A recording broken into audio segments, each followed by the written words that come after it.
Guru-guru beristirahat di ruang istirahat guru sambil mengobrol tentang pengalaman mereka masing-masing. Perjalanan-perjalanan ke luar negeri, sandiwara-sandiwara yang ditonton, pameran-pameran kesenian yang dikunjungi, foto-foto berpindah-pindah tangan berkeliling. Orang-orang sedang tergila-gila akan foto-foto berwarna. Semuanya ingin memperlihatkan foto-fotonya sendiri dan tak mau dipaksa untuk melihat foto-foto orang lain. Kemudian percakapan berubah tidak lagi bersifat terlalu pribadi. Pavilion olahraga dikritik tapi juga dikagumi. Semua mengakui bahwa bangunan itu bagus, tetapi tentulah setiap orang ingin memperbaiki desainnya menurut selera masing-masing. Lalu siswi-siswi baru yang menjadi bahan percakapan, dan pada umumnya hasilnya menyenangkan. Dua orang staf pengajar baru diikutsertakan dalam percakapan yang menyenangkan itu. Apakah Mademoiselle Blaine sudah pernah datang ke Inggris sebelumnya? Berasal dari Prancis, bagian manakah dia? Mademoiselle Blaine menjawab dengan sopan tetapi dengan menjaga jarak. Ibu Springer berbicara lebih bebas. Bicaranya penuh tekanan dan keyakinan, hampir-hampir seperti sedang memberikan ceramah. Mata kuliahnya, betapa hebatnya Ibu Springer. Betapa orang selalu menilainya sebagai seorang rekan yang baik. Betapa para kepala sekolah selalu menerima sarannya dengan baik, penuh rasa terima kasih, dan mengubah kurikulum sekolahnya sesuai dengan sarannya itu. Ibu Springer tidak begitu perasa. Tidak disadarinya bahwa para pendengarnya sudah gelisah. Hingga akhirnya Ibu Johnson bertanya dengan nada halus. Namun bagaimanapun juga, saya rasa gagasan-gagasan Anda itu tidak selamanya diterima baik sebagaimana mestinya, bukan? Kita harus berlapang dada untuk menerima sikap orang yang tak tahu berterima kasih. Suaranya yang memang sudah nyaring itu bertambah nyaring. Sulitnya, orang-orang terlalu pengecut, tak mau menerima kenyataan. Mereka lebih suka tak mau melihat apa yang selama ini ada di bawah hidungnya. Saya tidak begitu. Saya selalu langsung ke pokok pembicaraan. Bukan hanya satu kali saya telah berhasil membongkar suatu skandal yang kotor. Saya kemukakan hal itu kepada umum. Saya punya hidung yang tajam. Kalau satu kali saya sudah melihat jejaknya, saya tidak mau meninggalkannya lagi sampai saya bisa menangkap apa yang sedang saya kejar.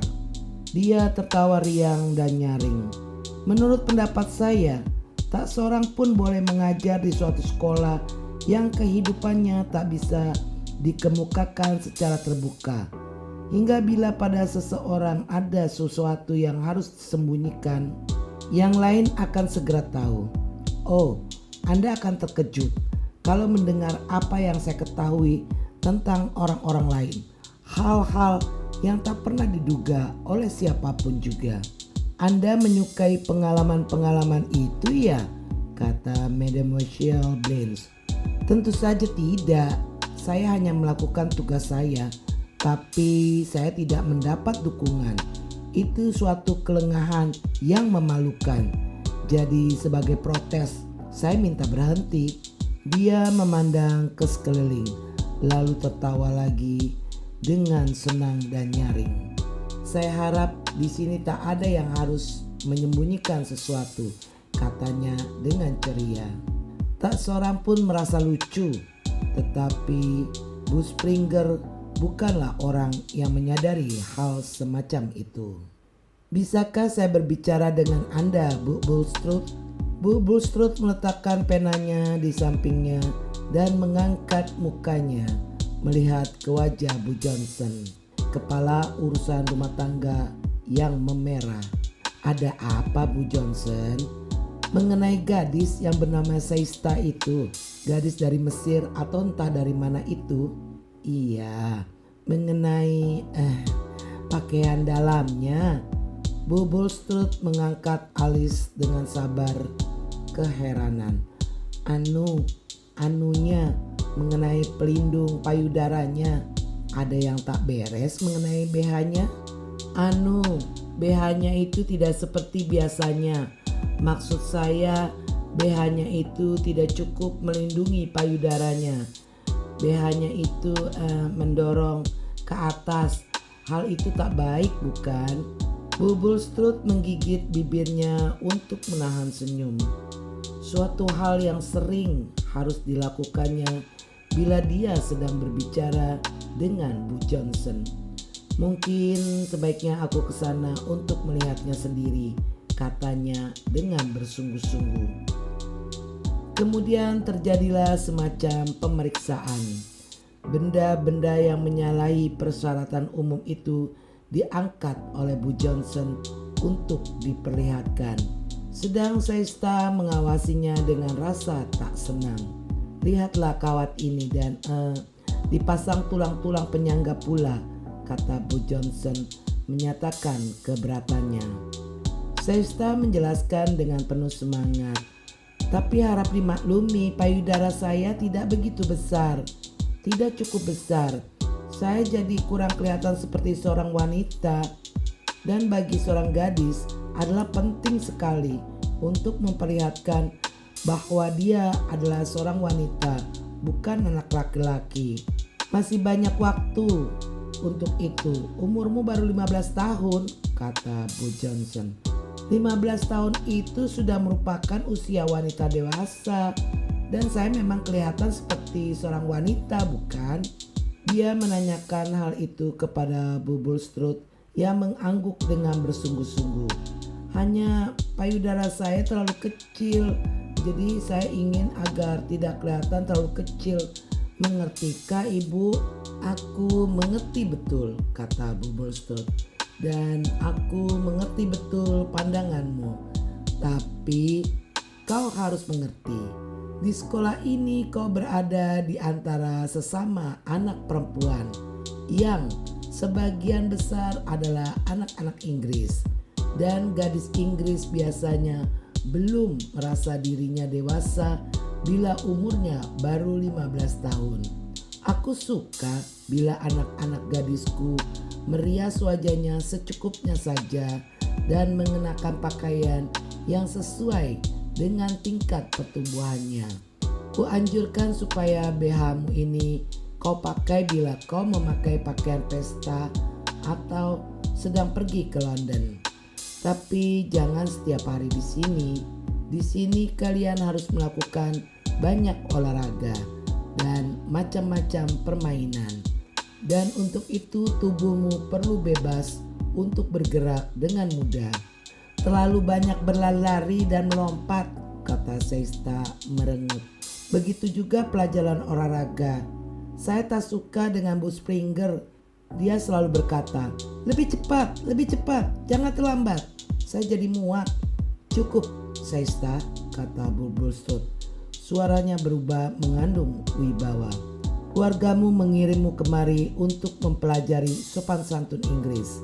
Semua latihan itu baik untuk kulit wajahmu dan untuk perkembangan payudaramu. Setelah menyuruh Seista pergi, dia tersenyum pada Bu Johnson yang masih merasa kacau. Sebenarnya memang benar, katanya. Gadis itu merasa sudah matang benar. Kalau kita melihat dia, kita akan menyangka bahwa umurnya sudah lebih dari 20 tahun. Dan begitu pula lah perasaannya. Kita tidak bisa mengharap dia merasa sebaya dengan Julia Upjohn. Umpamanya, ditinjau dari kecerdasan, Julia jauh lebih cerdas daripada Seista. Tapi kalau dilihat tubuhnya, Julia kelihatan masih pantas mengenakan pakaian kanak-kanak. Saya lebih suka mereka semua seperti Julia Upjohn, kata Bu Johnson. Aku tidak. kata Bu Bulstrode dengan tegas. Sebuah sekolah penuh dengan anak-anak perempuan yang serupa akan sangat membosankan. Membosankan, pikirnya. Setelah dia kembali ke pekerjaannya semula, yaitu memberi angka karangan pendek mengenai kitab suci, sudah beberapa lama kata itu muncul berkali-kali dalam otaknya. Membosankan. Ada satu ciri khas sekolahnya, yaitu sekolah itu tidak membosankan. Sepanjang karirnya sebagai kepala sekolah, dia sendiri tak pernah merasa bosan.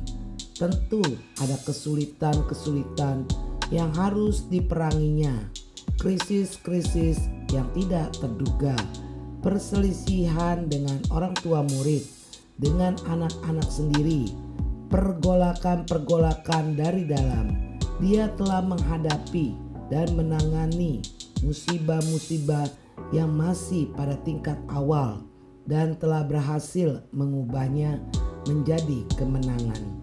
Semua itu memberi perangsang, mendebarkan, dan benar-benar bermanfaat. Dan sekarang ini pun, meskipun dia sudah mengambil keputusan, dia tak ingin pergi. Kesehatannya baik sekali, hampir-hampir masih seperti dia dan Cedi yang setia. Memulai usaha besar ini dengan murid-murid yang jumlahnya sedikit, dan dukungan dari seseorang pemilik bank yang punya pandangan ke depan yang luar biasa. Hasil-hasil pendidikan akademis Cedi lebih baik daripada hasil pendidikannya sendiri, tetapi dialah yang punya rencana dan menjadikannya sekolah ini suatu tempat yang terpandang hingga dikenal di seluruh Eropa. Dia tak pernah takut mengadakan eksperimen, sedang Cedi sudah merasa puas bila dapat mengajar dengan baik apa yang diketahuinya dengan baik tanpa selingan-selingan yang mendebarkan. Hasil yang terbaik yang selalu dapat dicapai oleh Cedi adalah bahwa dia selalu siap sedia, siap berbuat, siap menjadi penengah yang baik, dan cepat memberikan bantuan bila bantuan itu diperlukan. Seperti yang telah terjadi pada hari pembukaan semester dengan Lady Veronica. Bu Bulstrode ingat bahwa berkat keteguhannya jugalah maka suatu bangunan yang begitu megah telah berhasil mereka bangun. Ya, kalau ditinjau dari segi materi, kedua wanita itu sudah bisa hidup senang dari sekolah tersebut. Bila mereka berhenti bekerja sekarang, keduanya sudah punya penghasilan yang terjamin dengan baik sepanjang sisa hidupnya. Bu Bulstrode ingin tahu apakah Cedi juga ingin berhenti bila dia sendiri berhenti. Mungkin tidak. Mungkin baginya sekolah itu rumahnya, tempat tinggalnya. Dia akan melanjutkannya dengan setia dan bisa diandalkan untuk mendukung pengganti Bu Bulstrode. Karena Bu Bulstrode sudah memutuskan harus ada seseorang pengganti, mula-mula bekerja sama dengannya dalam suatu bentuk pemerintahan bersama, dan sesudah itu memerintah sendiri. Menyadari kapan harus pergi itu adalah salah satu yang terpenting dalam hidup ini. Pergi sebelum tenaga kita mulai melemah, sebelum genggaman kita mulai mengendur, sebelum kita merasakan kebosanan. Selama timbul keengganan untuk menyadari betapa besarnya usaha kita untuk bekerja terus, Bu Bulstrode sudah selesai memberi angka karangan-karangan itu dan menyadari bahwa anak keluarga Upjohn punya otak cemerlang. Jennifer Sutcliffe sangat kurang daya khayalnya, tetapi dia dapat menangkap fakta-fakta dengan baik sekali. Mary Face jelas merupakan anak yang pantas menerima beasiswa, Daya ingatnya baik sekali, tapi dia seorang gadis yang sangat membosankan. Lagi-lagi dia bertemu dengan kata-kata itu. Bubulstrut ingin menghilangkannya dari pikirannya, lalu menekan bel memanggil sekretarisnya. Dia mulai mendikte surat-surat. Lady Valence yang terhormat, Jane sakit telinga. Bersama ini saya lampirkan laporan dokter dan seterusnya. Baron von Esinger yang terhormat, tentu kami bisa mengatur agar Hedwig bisa menonton opera waktu Hursten memegang peran Isolde. 1 jam berlalu dengan cepat. Bubulstrut hanya sesekali berhenti untuk mencari kata-kata yang tepat. Pensil Anne Shevlin lincah menari-nari di atas kertas. Dia seorang sekretaris yang pandai sekali, pikir Bubulstrut. Lebih pandai dari Vera Lorimer dulu. Vera seorang gadis yang membosankan. Tiba-tiba saja dia minta berhenti bekerja. Katanya dia mengalami gangguan syaraf. Tentu ini ada hubungannya dengan seorang laki-laki, pikir Bubulstrut. Biasanya memang seorang laki-laki yang menjadi penyebab. Cukup sekian saja, kata Bubulstrut setelah dia mendiktekan kata-kata yang terakhir. Dia menarik nafas lega. Banyak sekali hal-hal yang membosankan yang harus diselesaikan, katanya. Menulis surat kepada orang tua murid itu sama seperti memberi makan anjing. Menyuapkan 1-2 kata yang tak mengandung arti ke setiap mulut yang ternganga menanti. Anne tertawa. Bubulstrut melihat kepadanya dengan pandangan memuji. Mengapa kau mau bekerja sebagai sekretaris? Entah ya, saya sendiri tidak tahu. Saya tak punya bakat khusus dalam bidang tertentu. Dan hampir semua orang akhirnya lari ke pekerjaan ini. Apakah kau tidak merasa monoton? Saya rasa saya beruntung. Saya sudah menjalani banyak pekerjaan-pekerjaan lain. Saya pernah bekerja pada seorang arkeolog, Sir Mervyn Todhunter, selama setahun.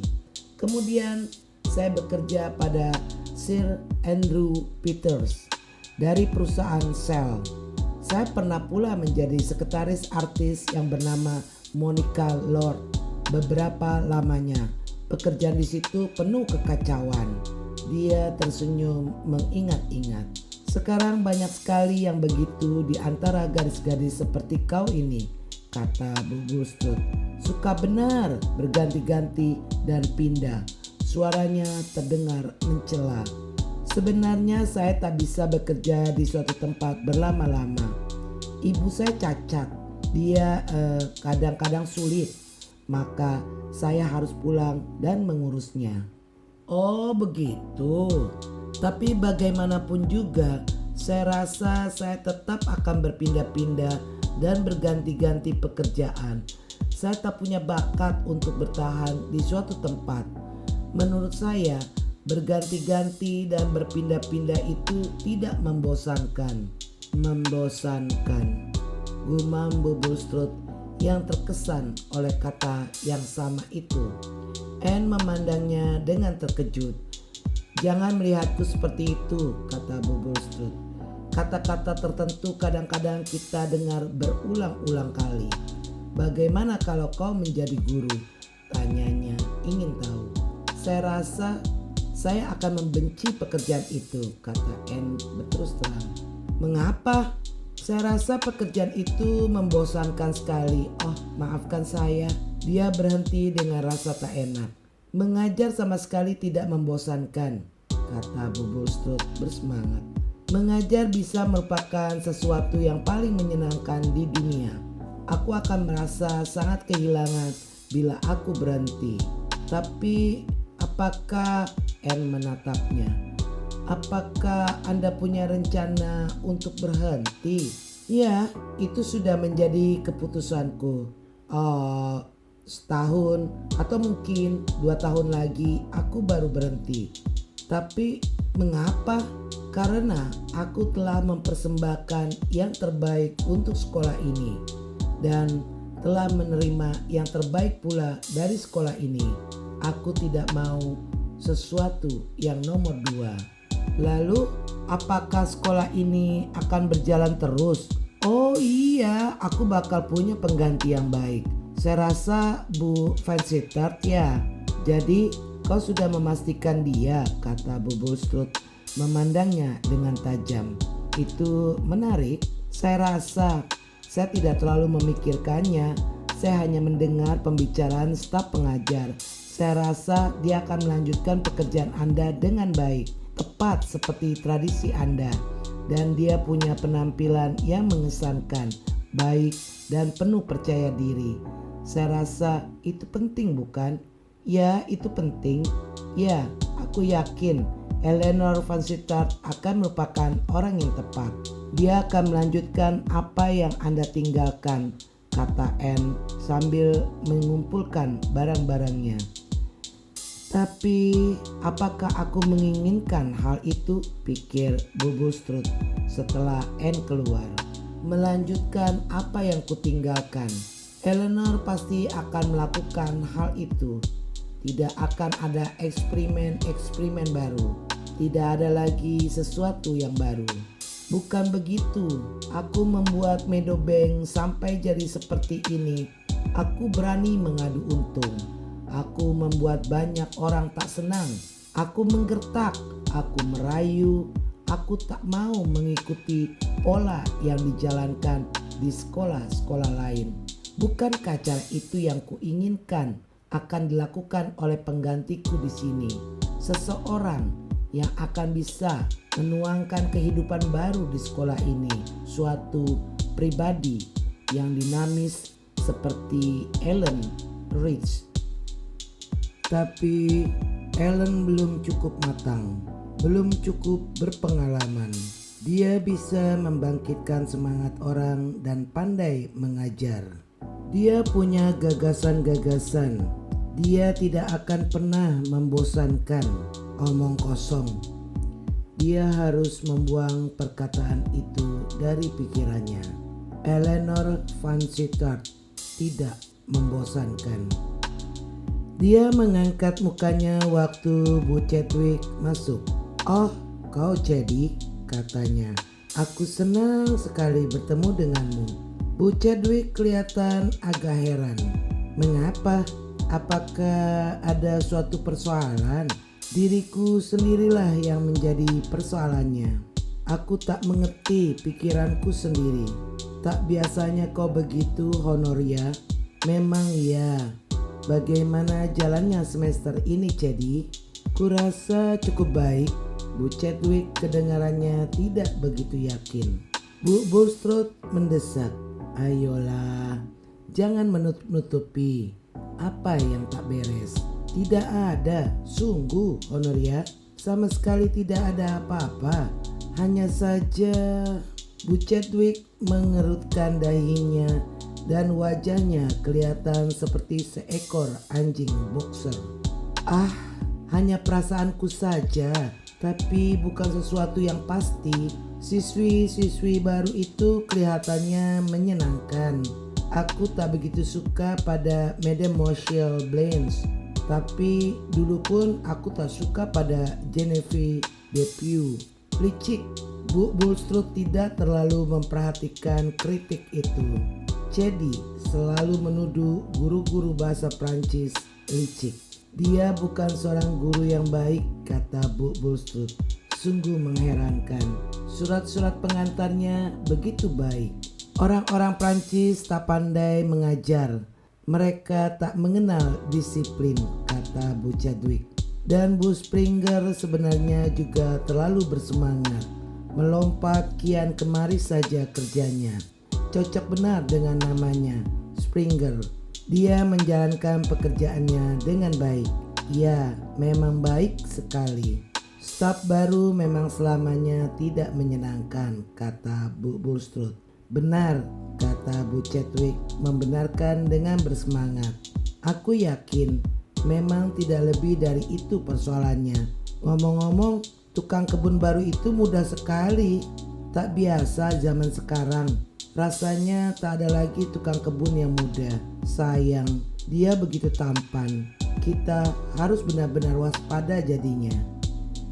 Kedua wanita itu mengangguk, menyatakan mereka sependapat. Mereka tahu benar bahaya yang mungkin ditimbulkan oleh seorang anak muda yang tampan terhadap hati gadis-gadis remaja.